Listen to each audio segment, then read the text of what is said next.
Hello, welcome back to Hunter Tuned. I'm out at the shop working on the EF again, and we're gonna get the radiator mounted, which I already did. I'm gonna show you what I did, and I'm gonna try to get the exhaust up pipe finished, and maybe somehow mount the intercooler on this thing. A little cold out today again. It's about 10 degrees Fahrenheit, and tonight it's gonna be below zero again, so no dynoing for now. Hopefully the weather warms up and we can get some more dynoing done. If anybody wants to schedule, be sure to send me an email.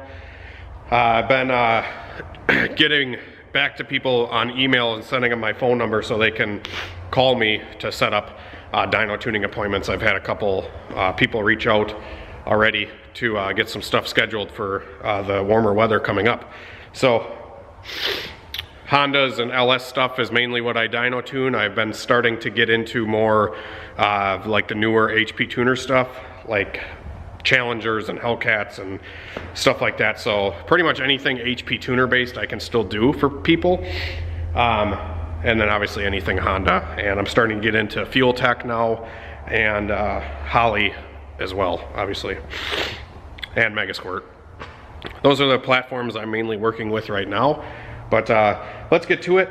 Let's make do of this cold weather in the warm shop today and try to get some of this stuff knocked out. So what I did to start the day today is I got the old radiator setup out of the, I got it out of the EF. This had like a I don't know if this is like a Volkswagen Corrado or some sort of tucked radiator setup. I took that out and I grabbed the radiator, the half-size Honda Civic radiator I had in my Mustang. I got that removed. I took off the piping and stuff that was in the Mustang here. That's sitting right over there. I still got some coolant on the ground I gotta clean up, but so yeah, I got this radiator mounted in here. Pretty nice, actually. I have the fan and fan shroud hooked up here. Nothing is hitting. And I cut the hoses down. I had to shorten this top radiator hose. Sorry, the lighting here. So this top hose I had to shorten up because I tilted the radiator in and mounted it off of the traction bar. So I cut out this chunk that I was showing you in the last video. This chunk right here is the factory radiator support. I just hacked that out of there because it's all cut up anyway, and there was a lot of sharp edges and stuff on it, so if anything did move around at all, it's probably gonna poke a hole in my freaking radiator. So I cut it out, and I took one of these pieces, this piece right here that they had bolted to this factory support. I took this out and I cut 2 chunks out of it, and then I used the existing holes, so there's 3 holes on it. I cut on this side of the hole and I cut on this side of the hole, so I had 2 pieces to work with 2 holes. I drilled out the holes a little bit and welded to the to the traction bar. I'm gonna lift the car in the air and show you. So like I said, I took those tabs and I welded it to the traction bar right here. I cleaned it off and I just tacked it in there, tacked it in on this side, and this thing, I drilled the holes so they're very snug fit into the bottom mounts of this radiator, and this thing is solid. Like, I can move the whole car with the radiator, and there's not even a top mount on it yet, which I might do soon, but the top hose and bottom radiator hose are holding it pretty solid right now, and I have clearance for my wastegate. It's not hitting there, and it's not hitting my battery over here, so that's a plus. That's looking good. I got the turbo clocked where I needed it, and nothing is hitting on there either for the return line, so that's awesome. I have my overflow can. I'm just gonna zip tie this hose to the traction bar here. I'm gonna put some paint on this, and the radiator is pretty much done. It's mounted. The only problem with going this route and putting the radiator here is I can't run a backdoor style intercooler, but I don't have a backdoor style. I have a normal side outlet intercooler. So before, the piping was running next to the battery box right here. It was rubbing the battery box, so that kind of sucked.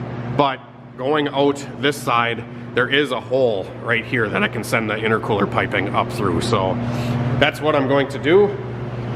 But first I want to get everything mounted, get the oil line on the top put on, and then I got the drain done. I want to mount the intercooler next and get the downpipe done, because the downpipe is kind of tight with the radiator here, so it's got to be a really tight bend. I have a mandrel piece of 3-inch pipe here that I used previously, so I'm just going to cut this down a little bit, and hopefully it's not too much of a bend. I don't think it's going to be. And then we're going to weld it onto the new V-band for the new turbo. And yeah, and then I'll probably figure out a dump tube, probably just run this down and maybe like under the car. I don't have any scrap small piping like that laying around, so I'll probably just leave it, honestly, for now. I could probably run it just open wastegate. It's not gonna fuck with nothing, so.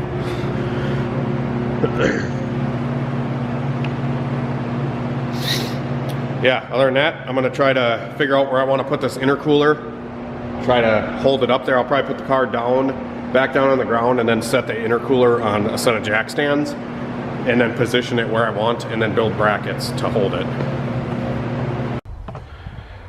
All right, so I got the turbo clocked and all the bolts tightened down for clocking the turbo here on the oil housing. I got most of them, and I had to make a custom wrench. I don't know where I put it now. So here is my custom little stubby wrench.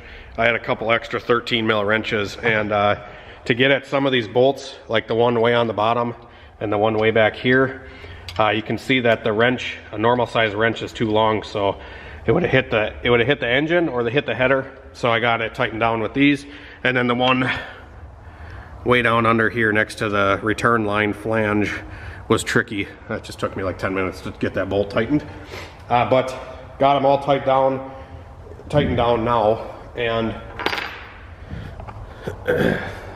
what else was I gonna say? Next, I'm going to put the feed line fitting in, and when you get these VS Racing turbos from me, especially the next gen, which, by the way guys, the normal like GTX 3582 and the GTX 3071, they're discontinued now. Unfortunately, VS Racing discontinued them because they all went to the next gen style turbos. So that's what this one is on the EF. It's a 5855 dual ball bearing billet turbo, and it comes with two different feed line fittings. So if you guys can see, you probably won't be able to tell very well on camera. There you go. So the one right here, the hole is smaller, and the one over here, the hole is bigger. So depending on your oil pressure, I mean, I guess it doesn't really matter. I run the larger hole on all of them. I did on my Mustang, and I did on all my Hondas, and I've never had issues. As long as the return line doesn't have any kinks in it and it's flowing downhill like mine is, it never goes uphill for the return line, and you're feeding into the top of the oil pan. That's usually what you need to do. And put the return line on the front of the oil pan. Don't put it on the side of the pan or the back of the pan, because when you're accelerating, all the oil goes to the back and to the sides, so you're going to back up the turbo that way. 95% of times when there's failures with turbos, it's because of improper oil in and out. So I run the larger fitting. If you, supposedly the smaller fitting is for if you have very high oil pressure, but I'll tell you what, my Mustang, it runs 130 fucking pounds of oil pressure. Like, it's high, and I have these very large fittings, or the larger hole fittings in the Mustang, and I don't have any issues. It doesn't burn any oil, the turbos aren't leaking oil, nothing like that. So that's what I do. I'm just going to get this guy tightened into the top of the turbo. And my feed line is back here, which is already a number 4 AN line. I would prefer to maybe run a 90-degree fitting off of the, sorry, I'm not even showing what I'm doing. If I had a 90 and I could come back here and then tuck it around and go inside the timing belt, that's how I love to do them if I want to make it look good. But I think for now I'm just going to run the line that I have and we should be fine. So I'm going to get that all tightened down and then I'm going to move on to the downpipe. So I attempted to cut this down in order for it to fit on the turbo here, but it's definitely a really tight fit. So I don't know what I'm going to do for a downpipe. I mean, I could probably run it forward. Fuck it. I'm not really good with shaping pipes and figuring out like bends and stuff that I need. So I might hit up the other Honda shop here in town. He's got a good fabricator over there, and he said he could make this work. I sent him measurements of how tight this bend needs to be, and he said that he should be able to make it work. And then I still have to mount the intercooler here. I have it on jack stands currently, kind of where I want it to sit. And I have this bracket kind of bent up where I can put a bolt through here and then bolt it there, and then maybe do something similar on this side. And then maybe I can run some flat stock off the traction bar down to the bottom mounts. That way this thing should be pretty solid. This stuff's kind of thin, so I wouldn't really want to rely on just that to hold the intercooler. And then also this intercooler is a 3-inch outlet and the turbo is a 2-inch. And then the piping kit the piping that I do have here, I have some 2.5 and some 3. I don't know how I'm gonna do that, but I'm hoping that I can get this thing over to Defiant, the other shop, and maybe he can get this thing in soon. I don't know how soon he can do it, but it sucks because when I run into snags like this, I either got to figure out how to do it myself or wait. And when I wait on doing stuff, I lose motivation, and I have some good forward momentum and progress on this thing right now, so I want to keep trucking so I can get it done. The radiator, I'm really digging how that turned out, and honestly, I might be able to reposition the radiator somehow and tilt it like sideways like this and get rid of the battery box and put the battery in the trunk, which is what I wanted to do anyway. Tilt this like that, and then I might have more clearance for a downpipe, but I don't know. That's where I'm at right now.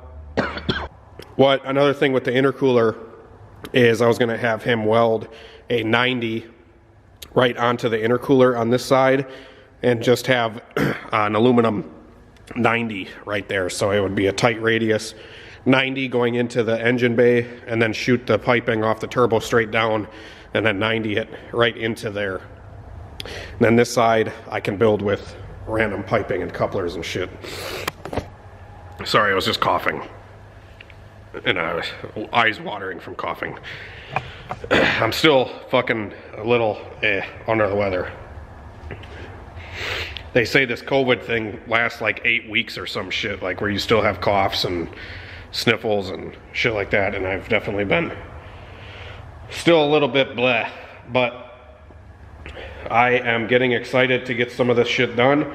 I also took the radiator that was in the Civic and I kind of just test mocked it in the Mustang, and this thing is gonna work fucking slick. Look at that.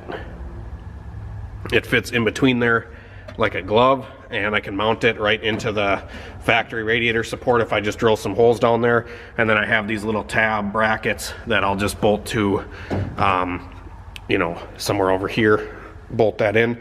And then I'm going to run a filler neck that sits up here out of the way of the intercooler piping. So I have a fill cap way up here on this car, because that's another issue that I was running into, is the way I had the radiator mounted, the half size in here, the cap was right here. And if you look at the level of the engine, you can see the cylinder head and the steam vent right there is about the same level. If not, this would be a little lower. So I want to get the fill cap higher and then run my steam vent into the radiator, because this actually has a spot for you know, input. So I'm gonna run the steam vent into there. I might even put a 4-port steam vent on it, because I only have the 2-port on it right now. And 2-port steam vent systems on these LS engines work in like pickup trucks where the engine has a slight angle to it, but when I put the LS in like your Mustang or anything like that, you can see the engine actually sits pretty level. And it, like I said, it's okay if the engine is tilted back, but this setup, it's not really, it's pretty level in the chassis. So to run, you would preferably want to run a 4-port steam vent system. So I'm probably gonna end up pulling the intake off of this thing anyways and going through some firewall stuff and maybe retorque the head studs, stuff like that before I get it back on the dyno. And I'm really hoping I don't gotta put head gaskets in this car because I wanna just have it ready to rip. And I think, yeah, I have a 4-port steam vent set up right there. So I could use this and then run this hose into the radiator on the front. And then obviously with the bigger radiator, and I'll probably get two little cooling fans for the front of it. I want to get some high power fans to mount on the front of that. I don't know if they make a shroud for this radiator. It does have bolt holes. It's got bolt holes on the radiator down in here. There's a hole there, a hole there, and a hole there, and a hole there on the other side. So maybe if I find out exactly what that radiator is out of, maybe I can just get a fan set up for this radiator with a shroud, because if you got a shroud, then you're actually pulling air through the radiator instead of just blowing a fan. I prefer to run a shroud on anything I can. So yeah, I'll probably do some research on that radiator over there, and then like I said, I'll probably reuse this this filler neck that came off of the EF, and you can see that it's got an inlet on the bottom and then one straight off of the side there, so I can mount this up higher and then just get like a 90-degree hose off of the radiator to come up to that.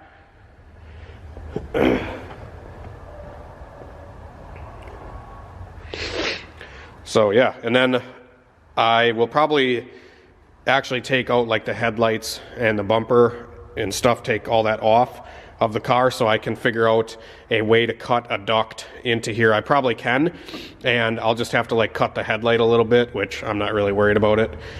And I'll just cut a duct into here so it'll still suck air. I was worried about that in the last video, like the radiator, if it's sitting right down here like it is, it's actually lower than the turbo, so this radiator will actually work perfectly. If the radiator was bigger, it would actually block the turbo there. So this radiator should work awesome, and it's still lower than the inlet of the turbo, so I'll still be able to make a duct if I want. And I don't know, I'll probably have to chop the fuck out of this bumper, but I don't really want to do that. I don't know, we'll see. Yeah, unless I can make a duct out of the bumper like into the grill somewhere where I can have an inlet right here and then an inlet right here. I don't know, we'll see. But I'm gonna have to get the bumper off of this thing and get a better picture of how I want to route stuff. And then I'm gonna go through other little things like I was talking about, the steam vents. And yeah, so hopefully, I don't know, let me know down in the comments if you want me to like make stupid videos like this. I'll just keep putting them up, but I don't know, it doesn't seem very interesting, but it's progress, right? Some progress is better than nothing, and I've gotten a lot of nothing done lately, so this is better than nothing. Here we are, radiators mounted, intercooler we got to figure out, and the downpipe I still got to figure out. So this thing is getting close. The oil lines are done. Yeah, won't be long now. Have a great night and a better tomorrow. We'll see you later.